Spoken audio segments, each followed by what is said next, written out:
میں کہ اگر یہ لوگ رجب میں ایک روزہ بھی رکھ لیتے کہ قیامت ہوگی تو پکار مچے گی، رجب کے ماننے والے کہاں ہیں؟ اور آقا نے فرمایا جنت میں ایک محل ہے، اس میں سوائے رجب میں روزہ رکھنے والے کے کوئی داخل نہیں ہوگا۔ اور آپ نے فرمایا جنت میں ایک نہر ہے، اس نہر کا نام رجب ہے، اس کا پانی دودھ سے زیادہ سفید ہے اور برف سے زیادہ ٹھنڈا ہے اور شہد سے زیادہ میٹھا ہے، اور جو رجب میں چاہے ایک روزہ بھی رکھ لے اللہ اس نہر کا پانی اسے پلائے گا۔ یہ غصے کو ٹھنڈا کرنے والی چیزیں بتا رہا ہوں۔ ابو درداء رضی اللہ تعالیٰ عنہ، نبی کریم صلی اللہ تعالیٰ علیہ وسلم کا ارشاد، جو رجب میں ایک روزہ رکھے اور اس نے اپنی تمام عمر روزے رکھے، چاہے تمام عمر روزے رکھے اور شب بیداری کرے، اللہ کی عبادت گزاری، اگر اس نے رجب میں ایک روزہ رکھ لیا آسمان سے ندا کی جاتی ہے، اے اللہ کے ولی، امت عظمیٰ کی خوشخبری سن، موت کے وقت اس کو شربت پلایا جائے گا، جنت کا شربت پلایا جائے گا، وہ سیراب مرے گا، قبر میں سیراب حاصل ہوگا اور اس سے سیراب نکلے گا، قبر کی پیاس سختی سے بچ جائے گا، موت کی پیاس اور سختی سے بچ جائے گا۔ اور یہ فرمایا یہ کرامت صرف آقا کی امت کو ملی ہے۔ حضرت صوبان فرماتے ہیں ایک دفعہ آقا چند قبروں پر سے گزرے، رو دیے۔ صوبان نے پوچھا تو آپ نے فرمایا میں نے اللہ سے دعا کی کہ ان کے عذاب میں تخفیف ہو جائے۔ اور صوبان اگر یہ لوگ رجب کا ایک روزہ بھی رکھ لیتے اور ایک رات عبادت کر لیتے ان پر کبھی عذاب نہ ہوتا۔ اور ایک رات سے مراد سے رات نہیں ہے ساری رات، یہ ابھی عبادت کر رہے ہیں، ہاں یہ نہیں ساری رات، شام ڈھلتے ہی مغرب کے بعد رات ہو جاتی ہے رات کا کچھ حصہ۔ ابھی آج جیسے شب جمعہ میں ہے، رجب میں آج عبادت کر رہے ہیں، آپ کو خوش قسمتی مبارک ہو، عبادت کر رہے ہیں، ابھی مغرب پڑھی، ابھی ہم ذکر کریں گے، عبادت کریں گے، اللہ کا ذکر کریں گے، پھر عشاء پڑھیں گے، دعا مانگیں گے، یہی تو عبادت ہے۔ میں کہ اگر یہ لوگ رجب میں ایک روزہ بھی رکھ لیتے اور عبادت کر لیتے کسی رات کی، ایک رات کی، تو ان پر عذاب نہ ہوتا۔ میں نے عرض کیا یا رسول اللہ صلی اللہ علیہ وسلم، کیا صرف ایک روزہ اور ایک رات کی شب بیداری سے عذاب قبر نہ ہوگا؟ فرمایا ہاں، قسم ہے اس کی ذات کی جس کے قبضے میں میری جان ہے، کوئی مسلمان مرد ہو یا عورت ایسی نہیں رجب میں ایک روزہ بھی رکھ لے اور ایک رات کی شب بیداری کرے مگر اللہ اس کے لیے 1 سال کی عبادت لکھے گا جس میں اس نے روزہ رکھا اور شب بیداری، 1 سال وہ جس میں ساری رات جاگا اور سارا دن روزہ رکھا، اتنا ثواب ملے گا۔ اور آپ نے فرمایا کہ اللہ کی طرف سے ایک منادی ندا کرتا ہے، اے رجب میں روزہ رکھنے والو، اللہ کی پناہ میں جنت میں داخل ہو جاؤ۔ اور ہاں فرمایا کہ قیامت ہوگی تو پکار مچے گی، رجب کے ماننے والے کہاں ہیں؟ اس وقت حجاب کے اندر سے ایک نور نکلے گا جس کے پیچھے سے جبرائیل، میکائیل، اسرافیل ہوں گے، یہاں تک کہ رجب کے ماننے والے اس نور سے گزر کر پہنچ جائیں گے جو ان کے لیے تیار کیا ہوگا اور اللہ کو سجدہ کریں گے۔ اللہ پاک فرمائیں گے تم اپنا سر سجدے سے اٹھاؤ، یہ سب دنیا میں ادا ہو چکے ہیں، اب منازل عزت کی طرف چلو، اب منازل عزت کی طرف چلو، اب منازل عزت کی طرف چلو۔ اللہ اکبر۔ اور فرمایا مغفرت ہوتی ہے اور اللہ انبیاء کی توبہ قبول کرتا ہے۔ اس رجب کے ایک روزے اور ایک تھوڑی سی عبادت سے اللہ اولیاء کو دشمنوں سے چھڑاتا ہے، اور 3 چیزیں اللہ کے ذمہ ہیں، معافی، باقی عمر کی عصمت، اور تیسری یہ کہ بڑی پیشی، یعنی روز قیامت پیاس نہیں لگے گی، روز قیامت پیاس نہیں لگے گی۔ یہ چھوٹی چھوٹی راتیں، یہ چھوٹے چھوٹے دن، یہ چھوٹے چھوٹے لمحے آتے ہیں، اور آتے اس لیے ہیں کہ ہمیں کچھ دے جائیں، اگر اس کا غصہ ہے بھی ٹھنڈا ہو جائے، اگر اس کی ناراضگی ہے بھی ٹھنڈی ہو جائے۔ اللہ اکبر۔ فرمایا آپ فرماتے ہیں جبریل نے مجھے خبر دی ہے جب رجب کی پہلی رات ہوتی ہے اللہ ایک فرشتے کو حکم فرماتے ہیں اور وہ پکار کر کہتا ہے سن لو توبہ کے مہینے کا چاند نکل آیا۔ اس مہینے کا اللہ اکبر، جبریل آواز دیتا ہے سن لو توبہ کے مہینے کا چاند نکل آیا، آ جاؤ اپنے لیے توبہ، امت کے لیے توبہ، اپنی نسلوں کے لیے توبہ، اپنی پچھلی نسلوں کے لیے توبہ، اپنے لیے، اپنے لمحوں، اپنی راتوں کے لیے توبہ، اپنے دن کے لیے ندامت اور توبہ۔ سن لو لوگوں، جبریل کیا کہتے ہیں اور پکارتے ہیں کہ توبہ کے مہینے کا چاند نکل آیا۔ بس اس کے لیے بشارت ہے جو اس رجب کے مہینے میں استغفار کرتا ہے، اس کے لیے بشارت ہے جو رجب کے مہینے میں استغفار کرتا ہے۔ غصے کو ٹھنڈا کرنے والی یہ سعادتیں ہیں، اللہ کو ناراض کرنے سے دور کرنے والی یہ نعمتیں ہیں۔ عجیب بات بتاؤ، فرمایا جو شخص یہ چاہتا ہے، یہ غور سے سنیے گا، جو شخص یہ چاہتا ہے اللہ اس کی نسلوں کو معذوری اور مجبوری سے بچائے، معذور ہو جائے، کسی بھی چیز سے معذور ہو جائے اور مجبور ہو جائے۔ میں نے آپ کو اپنی مجبوری کا قصہ سنایا تھا اس دن، معذوری اللہ مجبوری سے بچائے کہ بے بس ہو جائے، مجبور ہو جائے۔ اور جو شخص یہ چاہتا ہے کہ اس کے ماتھے پہ نصیب اور بخت اور مقدر اتنا لکھا ہوا ہو انسان بھی پڑھ سکے، یہ میری خوشخبری یاد رکھیے گا، اتنا واضح ہو انسان بھی پڑھ سکے، بخت، نصیب، مقدر، عزت، دولت۔ اور تیسری، جو شخص یہ چاہتا ہے اس کی پیشانی کبھی سجدوں سے محروم نہ رہے اور فرشتے اس کی پیشانی سونگ کر بتا دیں کہ یہ وہ لوگ بندہ ہے جس کے سجدے واقعی تھے، تو فرمایا وہ کبھی بھی زندگی میں کسی ایسی اللہ کے دوست کی محفل کو تلاش کرے جو لازم شب جمعہ میں ہو۔ اور یہ وہ ہے، اللہ کا دوست میرا مرشد ہے، میں ان کا غلام ہوں، اپنی نہیں کہہ رہا۔ شب جمعہ، یہ ہے شب جمعہ، جمعرات تسبیح خانے میں، اور پھر تسبیح خانے میں دعا ہوتی ہے، تھوڑی دیر کی یہ محفل ہوتی ہے۔ فرمایا آنے والے حضرات اور پوری دنیا میں اس میں شامل ہونے والے حضرات آن لائن، وہ اپنے بخت پیشانی پہ نصیب لکھواتے ہیں، سجدوں کی خوشبو بنواتے ہیں اور اللہ کے خزانوں سے پاتے ہیں۔ یہ وہ خوش قسمت ہے جو شب جمعہ کا انتظار کرتے ہیں۔ کیا نصیب ہے، کیا مقدر ہے۔ آئے میں آپ کے خط کا ایک دوسرا حصہ بھی پڑھ کے سناتا ہوں، اور ہم ایسی اللہ سے دوستی کریں۔ سنیں، ایک بار میں اور امی اپنی گندم کے کھیت خالی ہونے پر جو پیچھے بوٹی اور گھاس رہ جاتی اسے آگ لگا کے، کھیت تو خالی صاف کرنے کے لیے آگ لگائی، گندم کا کاٹ کے چیزوں کو آگ لگا دیتے ہیں، یہی دانے صاف کر رہے، آگ گرمی کی وجہ سے اتنی جلدی پھیلنا شروع ہوئی کہ ہم دونوں ماں بیٹیاں گھبرا گئیں، آگ ان لوگوں تک نہ پہنچ جائے۔ ہم نے فوراً آگ کو واسطہ دینا شروع کر دیا، اے آگ تجھے حضرت ابراہیم کا واسطہ، جس طرح ان کو نمرود نے آگ میں ڈالا تھا اور ٹھنڈی ہو گئی تھی، اور بالکل اسی طرح ہم تجھے واسطہ دیتے ہیں اس اللہ کا جس کے ابراہیم پیغمبر ہیں، تو بھی ٹھنڈی ہو جا، ہمارا مقصد کسی کو نقصان پہنچانا نہیں، تو بھی اتنی ہی جلدی ٹھنڈی ہو جا۔ اچانک پورے کھیت کی آگ بجھ گئی، حیران ہو گئے، پورا کھیت شعلوں سے بھڑک رہا تھا، رحمت جوبن پہ آئی اور پریشانی ختم ہو گئی۔ ایک کہیں درد ہو، تکلیف ہو، لا علاج بیماری ہو، اور پرانا جادو ہو، اور پرانی کوئی ناسور ہو اور روگ ہو، تو صرف اور صرف چند بار، اور چند بار کی میں کیفیت بھی بتاتا ہوں، صرف یہ پڑھ لیں، فرعون غرق شد، موسیٰ کامیاب شد۔ فرعون غرق شد، موسیٰ کامیاب شد۔ بڑی طاقت ہے ان لفظوں میں۔ یہ کئی بار ابکری میں بھی چھپا ہے، یہ عمل کئی بار ابکری میں بھی چھپا ہے، اور یہ عمل میں آپ کو کراؤں گا، لیکن ایک تصور کے ساتھ، ایک کیفیت کے ساتھ۔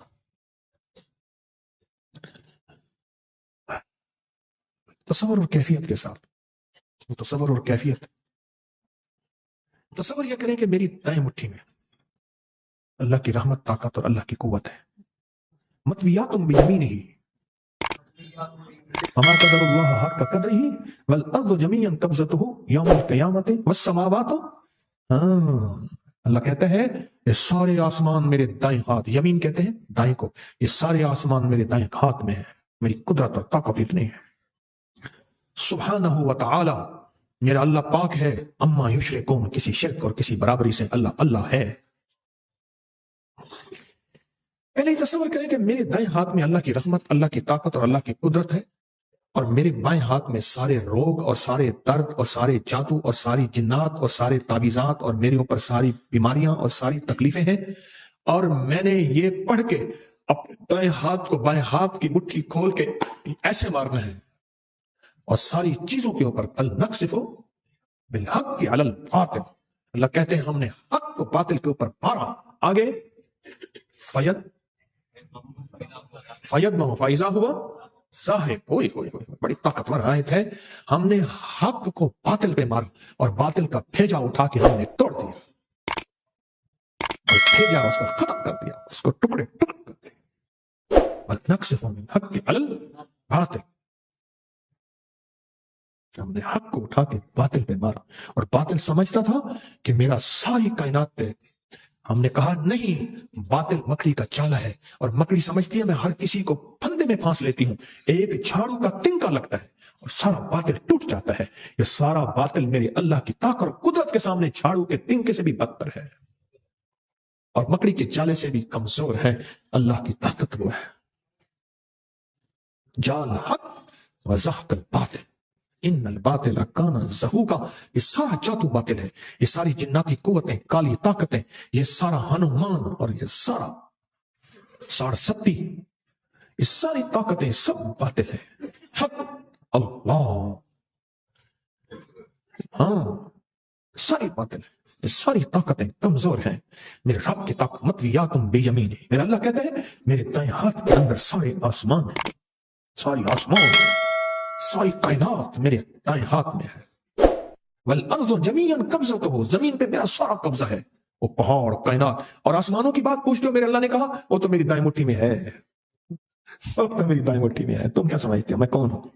میری طاقت کو تم نے پہچانا نہیں.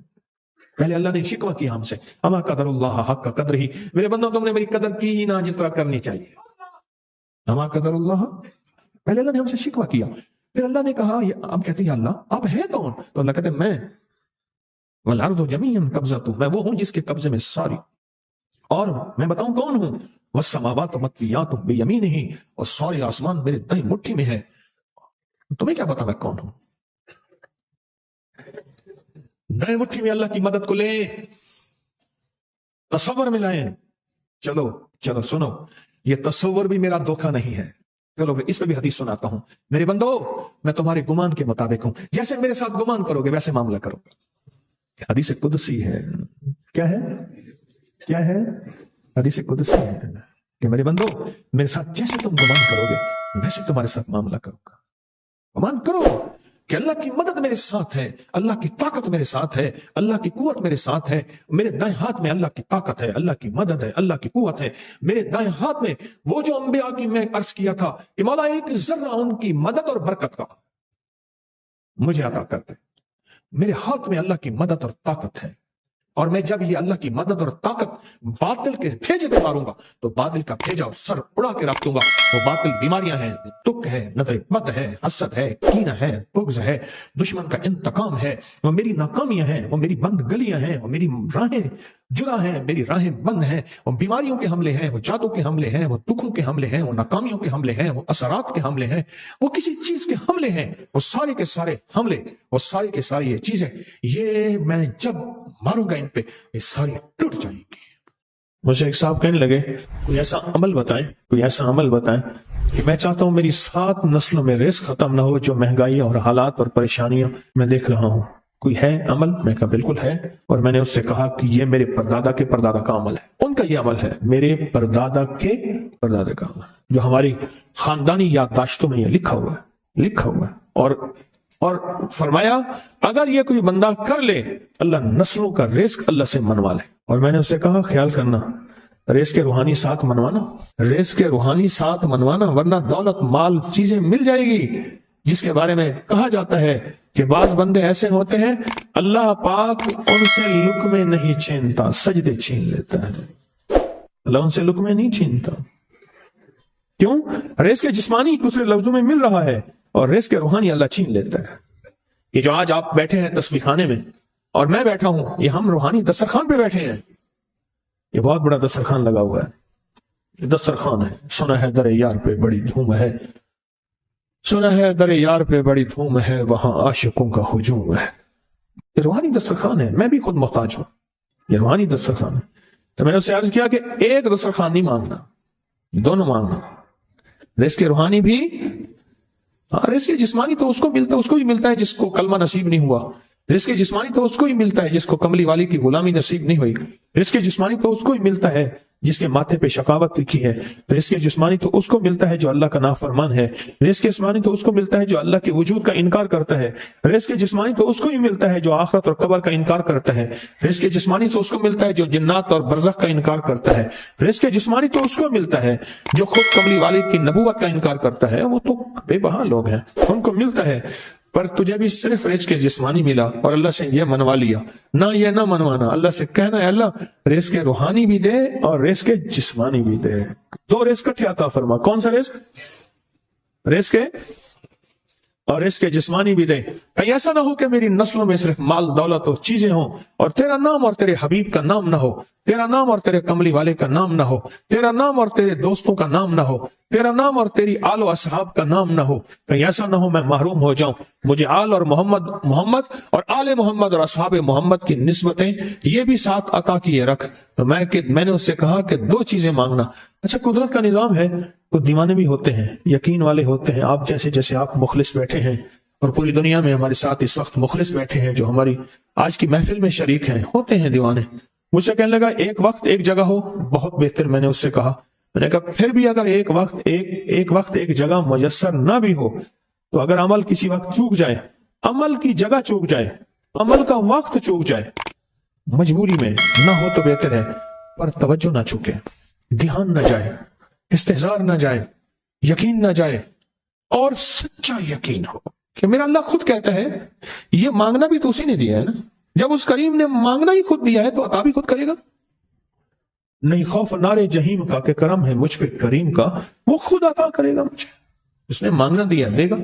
یقین ہو ایسا ایسا ایسا ایسا، اتنا زبردست یقین ہو، اتنا یقین ہو اللہ کے ملنے پہ اور اللہ کے مانگنے پہ، اتنا یقین ہو کہ گمان اور خیال سے بالا تر یقین ہو، بہت زیادہ یقین۔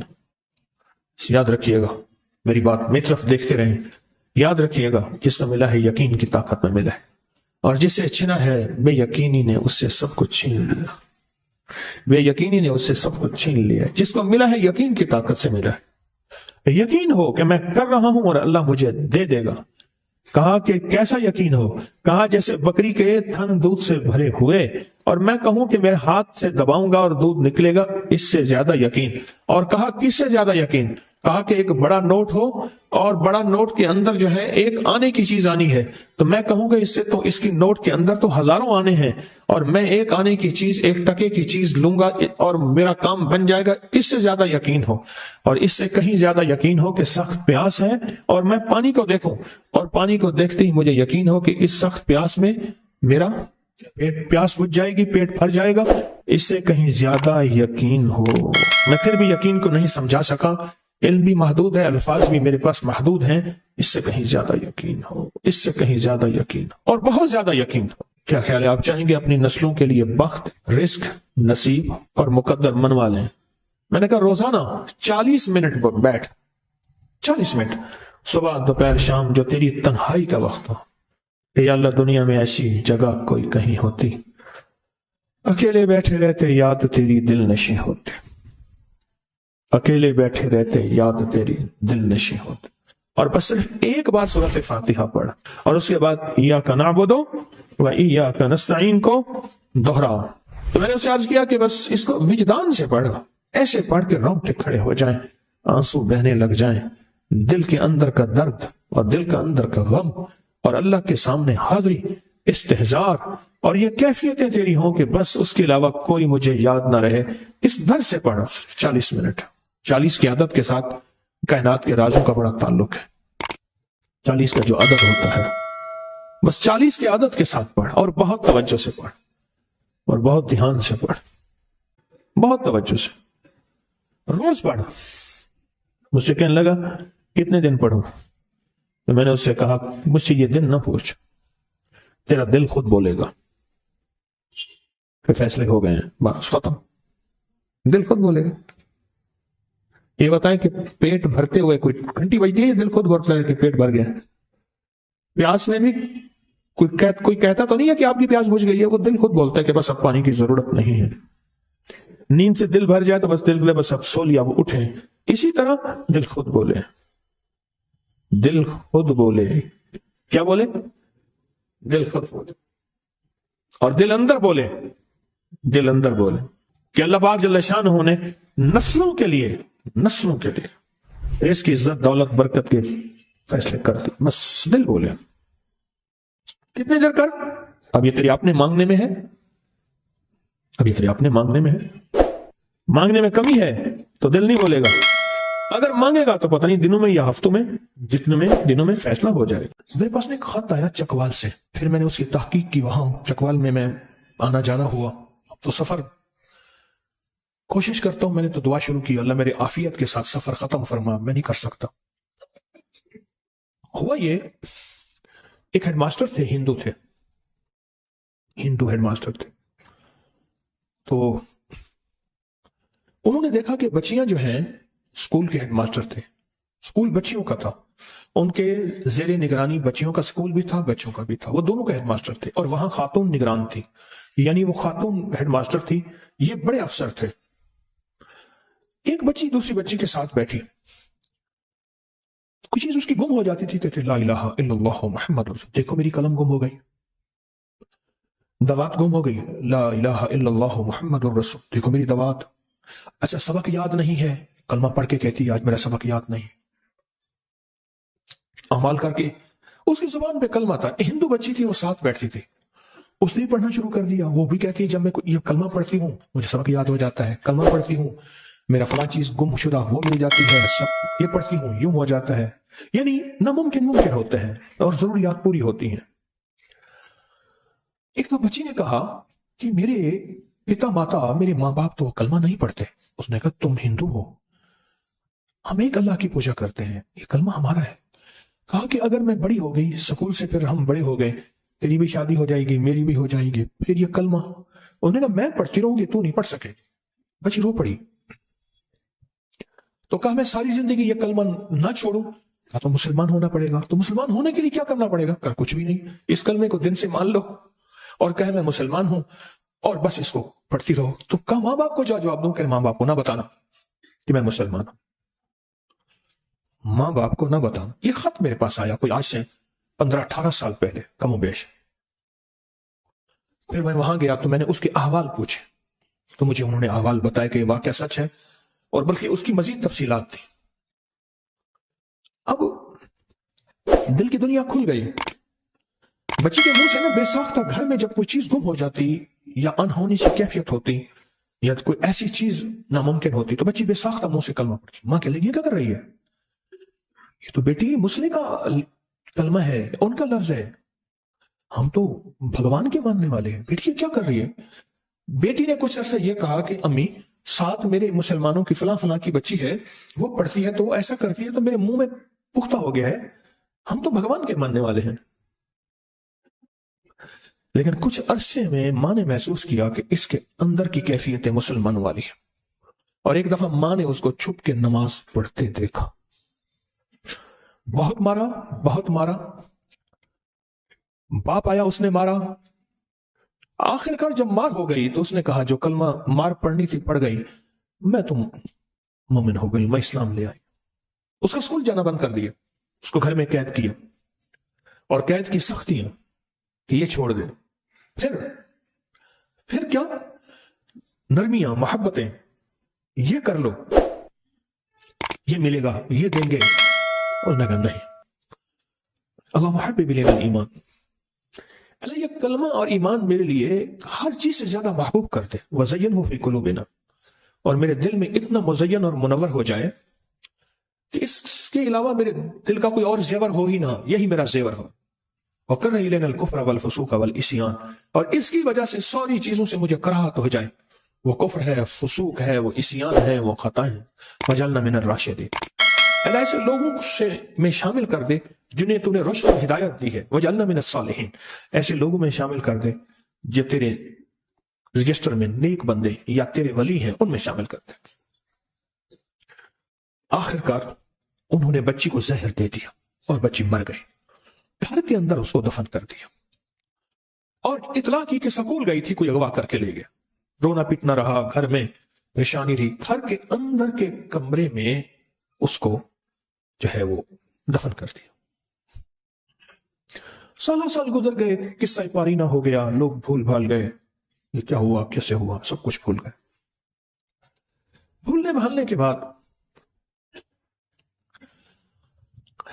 تقسیم ہند کا اعلان ہوا 1947 میں، وہ ہندو خاندان چلا گیا، وہاں سے کوئی مسلمان خاندان آیا، اس گھر میں رہا۔